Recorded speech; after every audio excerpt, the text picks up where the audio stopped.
নমস্কাৰ, আমি AIN লাইভৰ মোৰ দৰ্শকলৈ আমি স্বাগতম জনাইছোঁ। AIN লাইভৰ এটা বিশেষ অনুষ্ঠান দ্য কনভাৰ্চেশ্যন, আৰু এই কনভাৰ্চেশ্যনৰ প্ৰতি সপ্তাহৰ এগৰাকী আমি বিশিষ্ট ব্যক্তিক AIN লাইভৰ ষ্টুডিঅ'লৈ আমি অতিথি হিচাপে নিমন্ত্ৰণ জনাওঁ। আৰু এই সপ্তাহৰ অতিথি আমি এগৰাকী ব্যক্তিক নিমন্ত্ৰণ জনাইছোঁ, যিগৰাকী ব্যক্তি চিপাঝাৰ সমষ্টিৰ ৰাইজৰ পৰিচিত, সকলোৱে জানে। এইগৰাকী হৈছে বিশিষ্ট চাহ ব্যৱসায়ী, একালৰ বিজেপি আৰু এতিয়াৰ কংগ্ৰেছী মাননীয় কৰুণাকান্ত মেধি। আমি নমস্কাৰ জনাইছোঁ। আমি আপোনাক কিছু কথা সুধিম আৰু এই কথাখিনি আমি ৰাইজক জনোৱাৰ চেষ্টা কৰিম। আমি প্ৰথমতে সুধিব খুজিছোঁ যে আপোনাৰ জীৱনটো এক সাংঘাতিক দুখ লগা আছে। আপুনি যেতিয়া পঢ়িছিল, সেই পঢ়া অৱস্থাত আপুনি হাজিৰা কৰি আপুনি পঢ়াৰ খৰচ যোগাৰ কৰিছিল, আৰু সেই অৱস্থাৰ পৰা আহি আজি আপুনি এগৰাকী সফল ব্যৱসায়ী। কেনেকৈ সম্ভৱ হ'ল? জয়তে মই AIN লাইভৰ সমূহ কৰ্মকৰ্তা পৰিয়ালবৰ্গক মই ধন্যবাদ জনাইছোঁ। লগতে আমাৰ মুছলিম সমাজৰ ৰমজান মাহ আৰম্ভ হৈছে, তেওঁলোকক মই নমস্কাৰ, ঘিৰা ভৰা শুভেচ্ছা জনাইছোঁ। আপুনি আজি মোক মাতি অনাৰ কাৰণে মই এফালৰ পৰা যদিও অনুভৱ কৰিছোঁ, তথাপিও আপুনি প্ৰথমতে মোক যিটো কুৱেশ্যন কৰিলে, এইটো কুৱেশ্যনে মোৰ আৱেগ চুই গৈছে। মোৰ এই অতীতৰ কাহিনীখিনি মোৰ মনত পৰিছে। মই এটা সৰু পৰিয়ালৰ পৰা মই জন্মগ্ৰহণ কৰিছোঁ, আৰু দেউতাই কোৱা শুনিছোঁ সৰুকালত দেউতাই বেলেগ লগত কাম কৰিছিল। লোকৰ আধি মাটি লৈ যেনেকৈ দেউতাই আমাক খুলিছে ডাঙৰ দীঘল কৰিছে। মোৰ দেউতাৰ 3 বিঘা মাটি ক'বলৈ মোৰ দুখ লাগে। মোৰ এনেকুৱা দিনো হৈছে, মই শনিবাৰে বজাৰত কল আৰু 2 লিটাৰ গাখীৰ লৈ গৈ গৈছোঁ, বিক্ৰী কৰিবলৈ লৈ গৈছিল। মায়ে মোক হাঁহৰ কণী আৰু এৰী কাপোৰ কৰি মোক পঢ়ুৱাইছে। ককালে স্কুলৰ পৰা ক্লাছ 10 পাছ কৰাৰ পিছত মই এইখন চিপাঝাৰ হাই ছেকেণ্ডেৰী বহুত বিদ্যালয়ৰ পৰা মই পাছ কৰা। গতিকে ইতিহাস মোৰ বহুত, গতিকে এই বিষয়ে মই আপোনাক কি ক'ম। আপুনি ঢেকীয়াজুলিলৈ কেতিয়া গ'ল? ঢেকীয়াজুলিলৈ নহয়, মই এটা পূৰ্বাঞ্চল চিণ্ডিকেট বুলি এটা স্মল ফাইনেন্স ডিপাৰ্টমেণ্ট এটা আছে। সেই ফাইনেন্স ডিপাৰ্টমেণ্টৰ মংগলত ষ্টেৰো শিকি আছিল কৰিমচক। তেতিয়া তাৰ পূৰ্বাঞ্চল চিণ্ডিকেটৰ ল'ৰা কিছুমান অফিচ বিচাৰি আহি ৰাতিপুৱা পুখুৰী এটা আছিলে মোক ধৰিবলৈ আহে। ৰাতিপুৱা মই মৰ্ণিং ৱাক কৰি থাকোঁ, মই লগ পালোঁ। তেতিয়া মোৰ লগত চিনাকি হ'ল, আৰু তেওঁলোকে ক'লে যে আমি ইয়াত 2 টকা অফিচ আনিছোঁ, গতিকে আমাৰ ইয়াত লোকেল ল'ৰাবিলাকে আপুনি কাম কৰিব লাগিব। তেতিয়া মোৰতো ঘৰ ভাড়া দিবলৈ কৈছে। তেতিয়া মই কৈছোঁ যে মোৰ দৰমহা কিমান দিব। তেতিয়া তেওঁলোকে কৈছিলে 3000। মই বহুত ফূৰ্তি। এই পূৰ্বাঞ্চল চিণ্ডিকেটত মই কাম কৰোঁ। তাৰপিছত কামৰ দক্ষতাৰ ফালৰ পৰা মোক তেওঁলোকে ভাল পায়, কোপাৰেটিভ এটা চাব ব্ৰাঞ্চ কৰিছে, তাত মোক ইনচাৰ্জে পঠালে। এনেকৈ কিছুদিন কাম কৰাৰ পিছত পূৰ্বাঞ্চল চিণ্ডিকেটৰ পৰা এটা দুটা কৰি প্ৰতি ব্ৰাঞ্চৰ মানুহ এটা পাব। মোৰো উপায় দিলোঁ, কাৰণ মই লোকেল। আৰু তাত কোপাৰেটিভ কাম কৰা দিনকেইটাৰ মই বহুত মানুহে ৰিক্সা দিছোঁ, কিবা দিছোঁ, মই 9 মাহ। তেতিয়া মানুহখিনি যেতিয়া য'ত যাব পইচা মানুহ কি কৰোঁ। মই কলেজৰ তিনিআলি হওক ডিব্ৰুগড়লৈ গৈছিলোঁ। চাব দেই এটা কাহিনী। ডিব্ৰুগড় যোৱাৰ পিছত মই নামৰূপৰ গাড়ী বিচাৰিছোঁ, বাছ এখন ঠেলা হেঁচা কৰি মই নামৰূপ গুচি গ'ল। নামৰূপ 3 প্ৰজেক্ট বইলাৰ ছেকশ্যন আছে, তাতে উদয় গগৈ তাত কাম কৰে। আমাৰ এটা ৰঙামাটিৰ মানুহ আছিলে, তাত মোৰ চিনাকি। তেনেকৈ তেওঁলোকৰ মই 3 দিনমান থকাৰ পিছত তেওঁলোকে ক'লে কাহিনীটো মোৰ বহুত হৈ যাব, বহুত দুখৰ কাহিনী। আপুনি যিমান পাৰে ছুটিয়ে ক'ব। তাত তেওঁলোকে ক'লে এতিয়া কি কৰিবি? মই ক'লো কি কৰিম মানে উপায় নাই, কিবা এটা কৰিব লাগিব। হাজিৰা অলপ হ'লেও কিবা এটা কৰিবলৈ আহিছোঁ, এতিয়া মই নাজানো। তেতিয়া ক'লে যে যোগেন চলিহা নামৰ মানুহজন আছে, তোৰ দুখৰ কাহিনীখিনি গোটেইখিনি কথাখিনি বুজাই দিয়া। তাৰপিছত আপুনি বুজাই ক'লে বুজাই ক'ব মানে যোগেন চলিহা সেই অঞ্চলত এটা দুৰ্দৈক্য সাংঘাতিক গুণ্ডা তেওঁলোকৰ কথাখিনি কোৱা নাই ৰাতিপুৱা মই গ'লোঁ গৈ মই কান্দি কান্দিলে গোটেই কাহিনী মই বুজাই গৈছোঁ মই এনেকুৱা তেনেকুৱা কাহিনী তেনেকুৱা কিবা হৈছে মোক সহায় কৰক এতিয়া মানুহ বিশেষক মাতি ফাৰ্ষ্টত কৈছে অলপ ব্ৰেকফাষ্ট কৰে খুৱাই দিয়ে মঙলদৈ পোৱালি ল'ৰাটো অলপ ব্ৰেকফাষ্ট কৰে তেতিয়া সেই অফিচাৰজন যোগেন চলিহাৰ ঘৰত আহি থাকে তেতিয়া যোগেন চলিহাৰ মিছেছে ক'লে এক কাম কৰ এই মাষ্টৰৰ ব্যৱহাৰ আপুনি কিবা এটা সময়ত এংগেজ কৰে বহুত দুখীয়া ল'ৰা किसी एडजस्ट करो इधर होगा आप क्या अकाउंट्स का काम करते हैं क्या हाँ তেতিয়া মোক টাইম মাৰিব দিলে টাইম মাৰোঁতে মই নোচোৱাকৈ ইফালে চাই আছোঁ ফটাফট ফটাফট ফটাফট মই টাইম মাৰিছোঁ কৈছে ইয়াৰ খাতৰা কে यार वो तो मास्टर है ठीक है ठीक है ठीक মই সেই দিনৰ পৰা মই তেওঁলোকৰ একাউণ্টছৰ কাম ষ্টাৰ্ট কৰিলোঁ ৰাতি 8টা 9টালৈকে মই একাউণ্টছৰ কাম কৰিলোঁ তেতিয়া মোৰ দৰমহা আছিলে 3,700 টকা মই যিটো ভেনাৰ কোম্পানীত সেই ভেনাৰ কোম্পানীৰ মালিক কৈছিলে অৰুণাচল PWD মিনিষ্টাৰ টেগাম নেমু তেওঁৰ এতিয়া চাংমাৰ নতুন ডিষ্ট্ৰিক্ট হেডকোৱাৰ্টাৰ আছে তাত ডিচি অফিচ বহি আছে কাক নিবলৈ চাংমি চাহ আহিছিলে মিনিষ্টাৰ টেগাম নেমুৰ ভাগিন তেতিয়া 15 বছৰ বহি বহি মোক দুখৰ কথাবিলাক মই ভাবোঁ মই ভাবিছোঁ মোৰ ভেনাৰ মাৰো কাম কৰি মোৰতো ফিউচাৰ কথা চিন্তা কৰিব লাগিব মই ঘৰ পৰা ওলাইছোঁ তেতিয়া মোৰ দুখৰ কথাবিলাক মই সঁচা কথা চাওক আপুনি সঁচা কথা নকওঁ সঁচা কথা কিন্তু কৰক মই ইয়াৰ কৈছোঁ তেওঁক যেতিয়া মই কাহিনীবিলাক ক'লোঁ এদিন তেওঁ ক'লে বোলে ঠিক আছে মেৰা ঘৰ নাযাওঁ তেতিয়া চাংমাত 2খন বাছ চলে নাই মই কাৰ্গো বাছত ছাগলীৰ লগত গাড়ীৰ ওপৰত উঠি গৈছোঁ টাৰ্ণিঙত যেতিয়া গাড়ী গ'ল কিন্তু এনেকৈ মই পৰি যাম কাষত নাই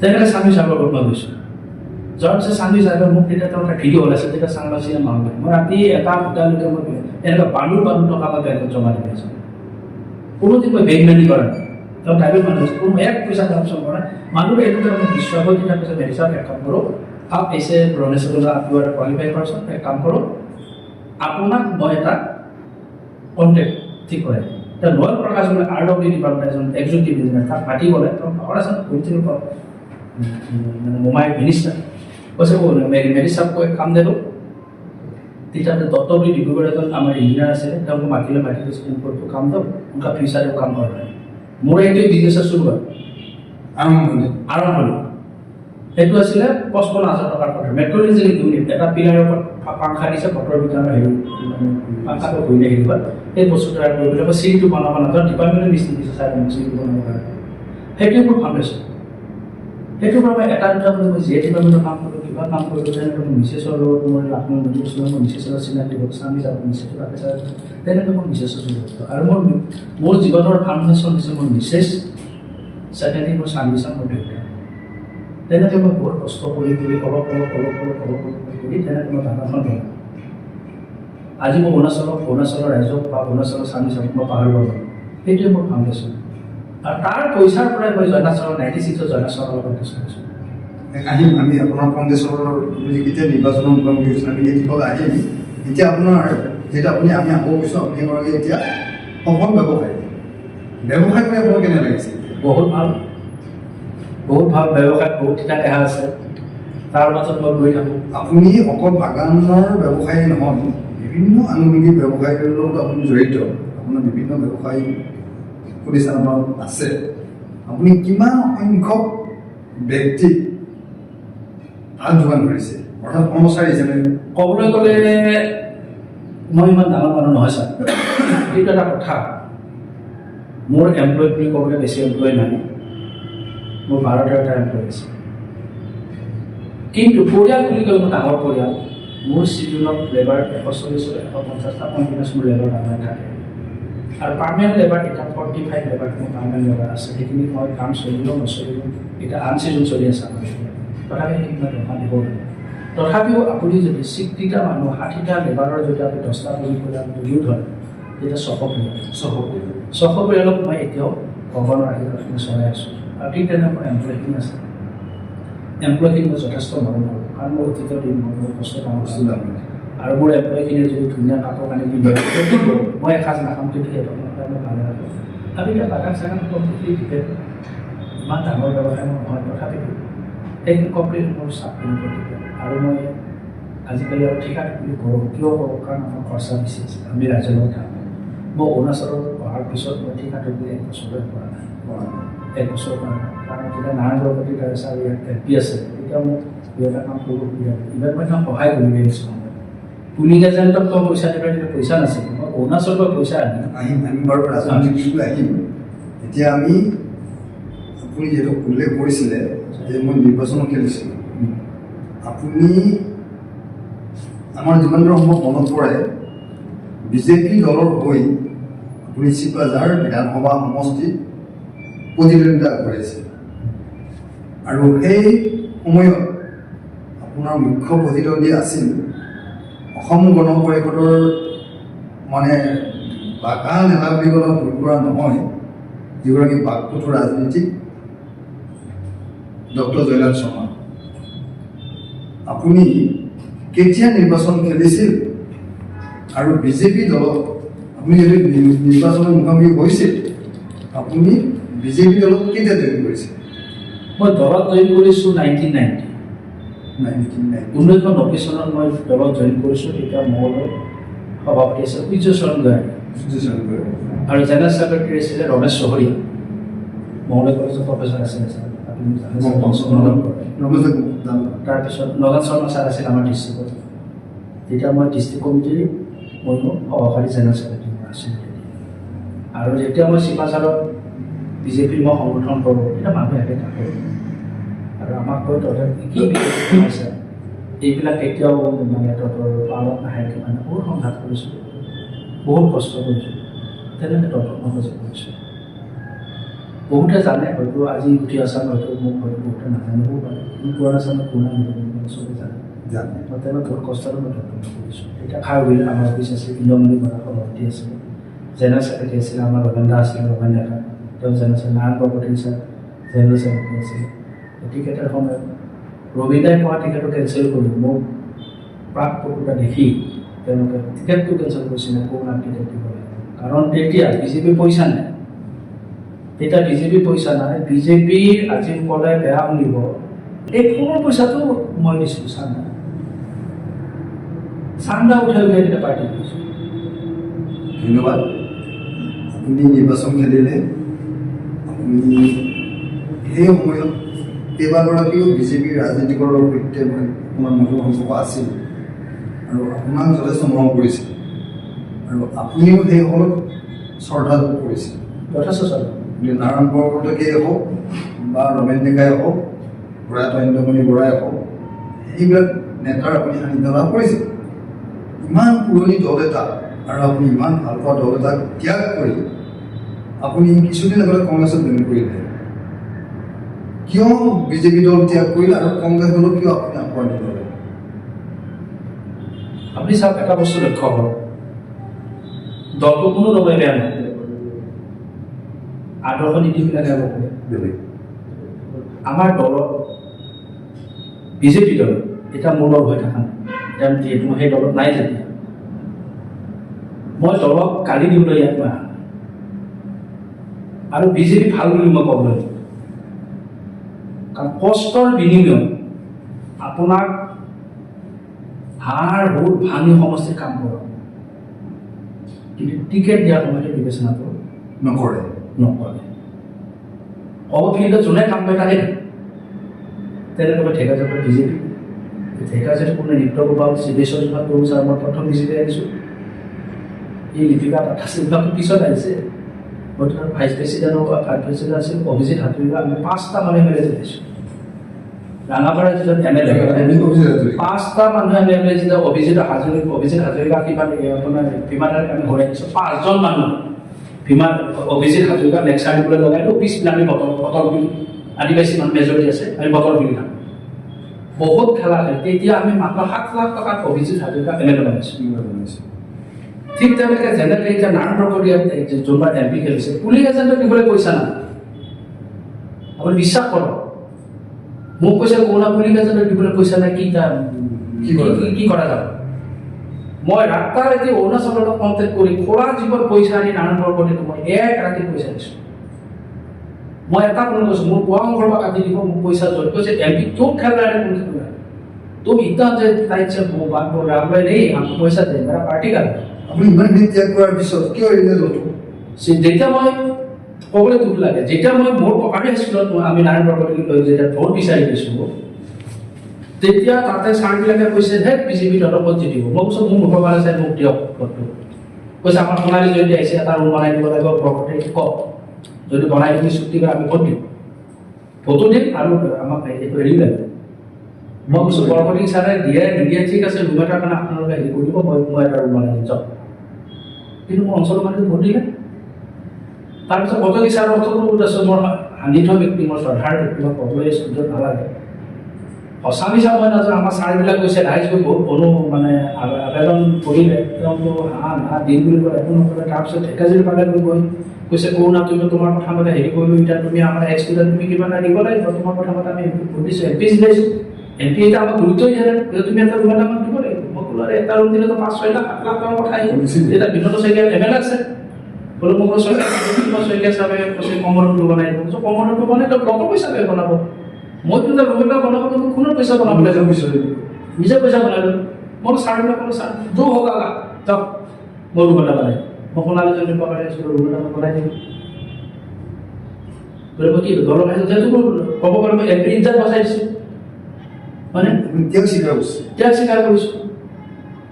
বিজেপিৰ চব পোষ্ট ঠিক আছে, কিন্তু মাজত কিছুমান মানে পাপত বজা নেতা আহিলে, এই পাপত বজা নেতাবিলাকে মানুহক মানে মৰম দিব নাজানে, মানুহক ব্যৱহাৰ কৰিব নাজানে। কংগ্ৰেছে আপোনাক তেনেকৈ মৰম দিবনে? কংগ্ৰেছে মৰম দিব মানে এটা কথা চব, বিজেপিৰ আইডিঅলজি নীতি বিজেপিৰ ষ্টাইলটো অলপ বেলেগ।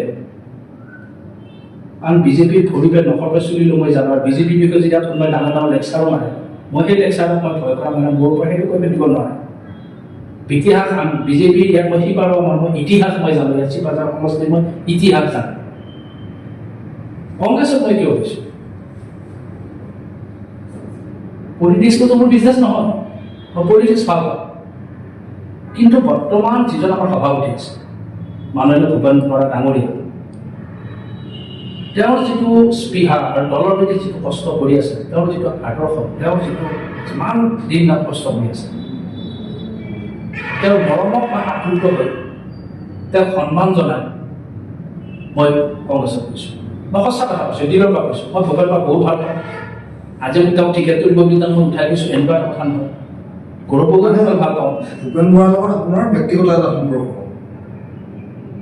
ব্যক্তিগত সম্পৰ্ক বুলি মই তেনেকৈ কৰাটো উচিত, দলীয় সম্পৰ্ক।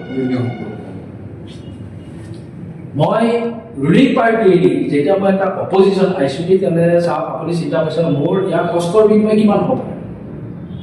আজি চিপাঝাৰত যিখিনি মই কষ্ট কৰি আছোঁ। ঠিক আছে, আপুনি বিজেপি বহুত দিলে, বহুত ত্যাগ কৰিলে, তাৰপিছত আপুনি সেই নিজে গঢ়া দলটো আপুনি ত্যাগ কৰিবলগীয়া হ'ল।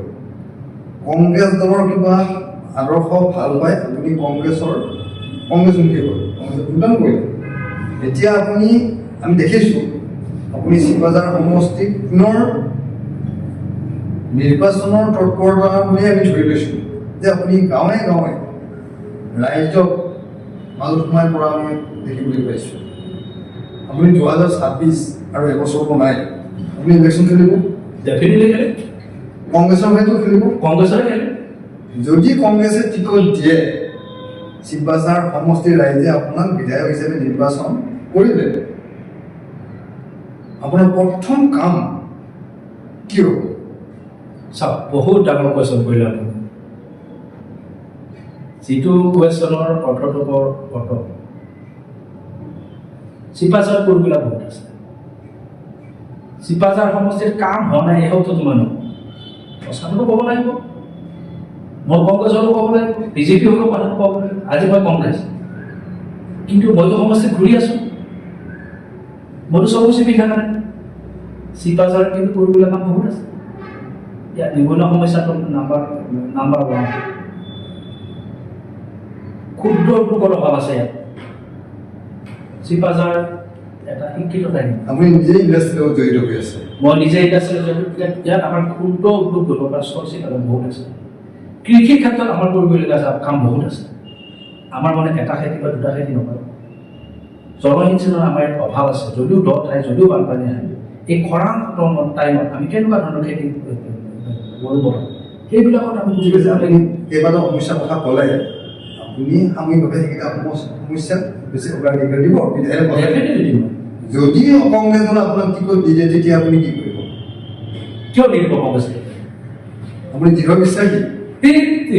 মই দৃঢ় বিশ্বাসী, কাৰণ মই কাম কৰিছোঁ ন, মই কংগ্ৰেছ জিতক হৈ আহিছোঁ নেকি? ঠিক আছে, মই কংগ্ৰেছ জিতক দেবা। আমিও আশা কৰিম কংগ্ৰেছে আপোনাক মৰম কৰক, কংগ্ৰেছে আপোনাক টিকট প্ৰদান কৰক, আপুনি বিধায়ক হওক। বিধায়ক হৈ চিপাঝাৰ সমষ্টিৰ ৰাইজে যিমানবোৰ সমস্যা ভোগ কৰি আছে সেইবোৰ প্ৰত্যেকক্ৰমে সমাধান হওক। এতিয়া মূল কথাটো হ'ল আপুনি যিহেতু ৰাইজৰ মাজত সোমাই আছে, বৰ্তমান বিজেপিৰ দখলত আছে চিপাঝাৰ সমষ্টি, আৰু এই সমষ্টিৰ বৰ্তমানৰ বিধায়ক ডক্টৰ পৰমানন্দ ৰাজবংশী, তেখেত বিজেপিৰ দলৰ বিধায়ক। আপুনি পূৰ্বতে আপোনাৰ জন্মই বিজেপিৰ দলত, আপুনি বিধায়কজনৰ ওপৰত কি ক'ব? তেওঁ সফল বিধায়ক নে বিফল বিধায়ক? সফল বিধায়ক বিফল বিধায়ক মই নকৰাই কওঁ, চিপাঝাৰৰ ৰাইজে ক'ব সফল বিধায়ক বিফল বিধায়ক ওলাই আছে। ধন্যবাদ। আমি আৰু এটা প্ৰশ্নৰ মুখামুখি হ'ম। আপুনি যেতিয়া ইলেকশ্যন খেলিছিল চিপাঝাৰত, আপুনি জয়নাথ শৰ্মাৰ হাতত বৃহৎ ব্যৱধানত পৰাজিত হৈছে। হয় হয়। আকৌ যদি আপুনি এইবাৰ ইলেকশ্যন খেলে আৰু জয়নাথ শৰ্মাই যিহেতু এইবাৰ তৎপৰতা চলাইছে, আৰু যদি জয়নাথ শৰ্মাই কোৱাৰ ধৰণে যদি মিত্ৰজোঁটৰ দল, যিহেতু চৰকাৰখন মিত্ৰজোঁটৰ হৈ আছে, অগপতাত সাঙুৰ খাই আছে, যদি অগপৰ হৈ ডক্টৰ জয়নাথ শৰ্মাই টিকেট পায় আৰু কংগ্ৰেছ দলে আপোনাক টিকট দিয়ে, সেই 96ৰ যুদ্ধখন আকৌ হ'ব, আপুনি জয়নাথ শৰ্মাৰ বিষয়ে কি ক'ব? এইটো পিয়াৰ ইলেকশ্যন। জয়নাথ আকৌ বহুত শ্ৰদ্ধা কৰে, তেওঁ এটা দলত আছে, মোৰ সমান ভাইল ব্যক্তি, মই ক'ব গ'লে গুৰু বুলি ক'ব পাৰোঁ। যদিও মোৰ পলিটিকেলি সম্পৰ্কটো অলপ বেলেগ, মোৰ এটা ঘৰুৱা সম্পৰ্ক আছে, জয়নাথৰ ঘৰুৱা সম্পৰ্ক আছে, মই দাদাক যথেষ্ট মই শ্ৰদ্ধা। আপুনি ক'লে যে জয়নাথ শৰ্মাক শ্ৰদ্ধা কৰোঁ, তেখেতৰ লগত এটা ঘৰুৱা ৰিলেশ্যন, আৰু তেখেতৰ পৰা শিকিছোঁ। আমি যিমানবোৰ সম্ভৱ জানো, আপুনি যেতিয়া ইলেকশ্যন খেলিছিলে, জয়নাথ শৰ্মাই আপোনাক ফোন কৰি খবৰ লয়, কেনেদৰে আগবাঢ়িছা, আজি ক'ত মিটিং আছে তোমাৰ, এতিয়াও মই খবৰ লয়। এই ধৰণে আপোনাক সেই সময়ত প্ৰতিদ্বন্দ্বী, আপুনি বিজেপিৰ প্ৰাৰ্থী, তেখেত এজিপিৰ প্ৰাৰ্থী, এজিপিৰ প্ৰাৰ্থী হৈ সেই সময়ত বিজেপিৰ প্ৰাৰ্থীগৰাকী তেওঁ ইচ্ছালৈ খবৰ লয়, কি ক'ব? খবৰটো আপুনি বিচাৰ কৰা কয় এতিয়াও লয়, কিন্তু এতিয়া এটা কথা, মই এটা ৰাষ্ট্ৰীয় দলত আছোঁ, দাদা এটা দলত আছে, দাদাৰ ইলেকশ্যনত দাদাই নিজৰ ষ্টাইলত খেলিব, মোৰ ইলেকশ্যন মই মোৰ নিজৰ ষ্টাইলত খেলিব। ইলেকশ্যনৰ কেইদিন দলীয় হওক টোৱে হওক, মই কেনেকৈ থৈ পাৰ কৰিব পাৰিম, মোৰ কেনেকৈ হাইকমাণ্ডক মই চিট দিব পাৰোঁ, মই মোৰ লগত কৰিম, দাদাই নিজৰ ষ্টাইলত কৰিব। হাৰজিত কাৰ হ'ব নহ'ব সেইটো এজনহে কাবাৰ হ'ব, এজনহে এজন হ'ব, কিন্তু সেইটো আমি একদম মানে একো ক্ষেত্ৰত আমি মাৰপিট কৰিবতো নোৱাৰোঁ। ধন্যবাদ। এজন বিধায়ক হ'ব। এতিয়া আমাৰ আৰু এটা আমি দিশলৈ আহিম। আপুনি যিহেতু এটা দীঘলীয়া দিনৰ পৰা ৰাজনীতিত আছে, আপুনি বিভিন্ন পৰ্যায়ৰ নেতাক আপুনি লগ পাইছে। এতিয়া আমাৰ কথাটো হ'ল চিপাঝাৰ সমষ্টি বৰ্তমান প্ৰেক্ষাপটত কংগ্ৰেছ জিৰ' নহয়, কংগ্ৰেছ নাই। আপুনি কৈছে মানে কংগ্ৰেছৰ উত্থান ঘটাব। কোনে কৈছে? আপুনি কি কথা কৈ আছে কংগ্ৰেছ নাই? মইতো গলি প্ৰাৰ্থনা, মই যেনেকৈ বিজেপি কৰিছিলোঁ, বিজেপি কেনেকৈ ইলেকশ্যনত জানে তৰিকাত টেকনিক মোৰ হাতত কিন্তু পূৰা আছে, মই সেই তৰিকাটো নকৰোঁ। এতিয়াও মোৰ পুৰণা যিবিলাক বন্ধু বান্ধৱ আছে, কৈছে কৰোণা মেডি তোক যদি তুমি টিকেট পা ভোট দিম, আমি কৰোণা মেডি বুলি কৰিম, কোনোবাই কৈছে তোকে বিজেপি বুলি ভোট পায়। তাৰমানে বিজেপিৰ সমৰ্থকো কৈছে যে তোকে ভোট দিম, মোকে ভোট দিব, যিহেতু বিজেপি কৰিছিলি। সিহঁতে জানে ভুক্তভোগী নহয়। আজি সেই কৰ্মীখিনিৰ কাৰণে সিহঁতক মই সহায় কৰিব নোৱাৰাৰ কাৰণে বিনন্দ শইকীয়াৰ দিনতো আমি দল কৰিছোঁ ন, কিন্তু বিনন্দ শইকীয়াইতো কৰ্মীখিনিক চোৱা নাই, বিনন্দতো কৰ্মীখিনিক চোৱা নাই, আৰু এই কৰ্মীখিনিক উদ্ধাৰ কৰাৰ ক্ষেত্ৰতে আজি মই কংগ্ৰেছত আহিবলৈ বাধ্য হৈ গ'ল। ধন্যবাদ। যেতিয়া আমি আমাৰ সময় শেষ হৈছে, আমি অনুষ্ঠান সামৰিম, আৰু একেবাৰে শেষত একদম চমুকৈ আপুনি চিপাঝাৰ সমষ্টিৰ 30খন বৰ্তমান এতিয়াৰ 30খন গাঁও পঞ্চায়ত নামখলা ধুৰাগড় লখিমপুৰ এনেকৈ সংযোগ হৈছে গতিকে 30খন গাঁও পঞ্চায়তৰ জনসাধাৰণক কি আহ্বান মই ঘোঁৰাগড়ত কালি ৰাতি 10টালৈকে আছোঁ বতাহ বৰষুণটো ঘোঁৰাগড়তে আছোঁ 30খন গাঁও পঞ্চায়তৰ ৰাইজক মই এইটোৱে ক'ম যে মই চিপাঝাৰৰ পৰিয়াল চিপাঝাৰ ৰাইজখন মোৰ পৰিয়াল নহয় জানো গতিকে মই চিপাঝাৰ ৰাইজক আহ্বান মোক চিপাঝাৰৰ মানুহখিনিৰ কাৰণে কিবা এটা কৰিব এটা হাবিলাস আছে আমাক এটা সুবিধা দিয়ক আপোনালোকৰ মৰম বিশ্বাস আছে চিপাঝাৰ ৰাইজে মোক বহুত মৰম দিব আৰু মই কিছুমান ঠাইত মই মৰম দি থৈ দিছোঁ ছাৰ ধন্যবাদ ধন্যবাদ